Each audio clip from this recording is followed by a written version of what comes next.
हर हर महादेव। भगवान शिव को त्रिलोकपति कहा जाता है। वे संहारक भी हैं और सृजनकर्ता भी।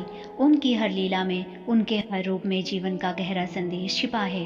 सोचिए, एक भगवान जो कैलाश पर्वत पर रहते हैं, जिनका श्रृंगार भस्म है, जो नागों को गले में धारण करते हैं और जिनका वाहन एक साधारण नंदी बैल है, फिर भी वे सबसे शक्तिशाली हैं। आखिर ऐसा क्यों है? क्योंकि भगवान शिव केवल बाहरी आडंबरों में नहीं, बल्कि ज्ञान, संयम, त्याग और सादगी में विश्वास रखते हैं। आज की भागदौड़ भरी जिंदगी में जहां हर कोई सफलता और सुख की तलाश में है, वहीं भगवान शिव के जीवन से मिली शिक्षाएं हमें सही दिशा दिखा सकती हैं। धैर्य और संतुलन बनाए रखें। भगवान शिव को त्रिकालदर्शी कहा जाता है।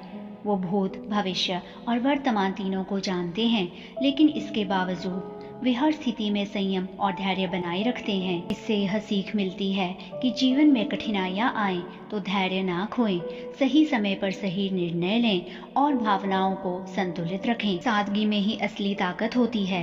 भगवान शिव का रहन सहन बेहद सरल है। सिर्फ बाघंबर धारण किए, गले में नाग और भस्म से अलंकृत, इसके बावजूद वे पूरे ब्रह्मांड के अधिपति हैं। इससे शिक्षा मिलती है कि खुश रहने के लिए ढेर सारी दौलत या ऐशो आराम हो, ऐसा जरूरी नहीं। असली सुख और सफलता सादगी में है। क्रोध पर नियंत्रण जरूरी है।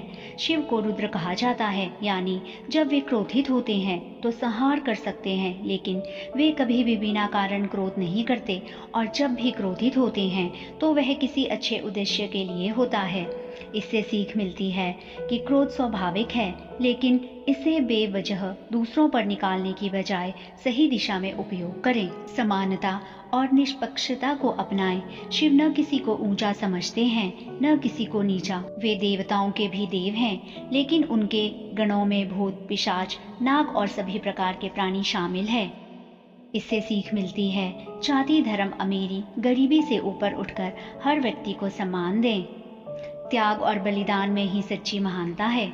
समुद्र मंथन के दौरान जब विष निकला तो सभी देवताओं और दानव इससे बच रहे थे, लेकिन शिव ने बिना किसी स्वार्थ के इसे अपने कंठ में धारण कर लिया और दुनिया को बचाया। इससे हमें सीख मिलती है कि जीवन में जब कभी दूसरों की भलाई के लिए त्याग करने की जरूरत पड़े तो पीछे मत हटें। निस्वार्थ सेवा ही सबसे बड़ा धर्म है। हर हर महादेव।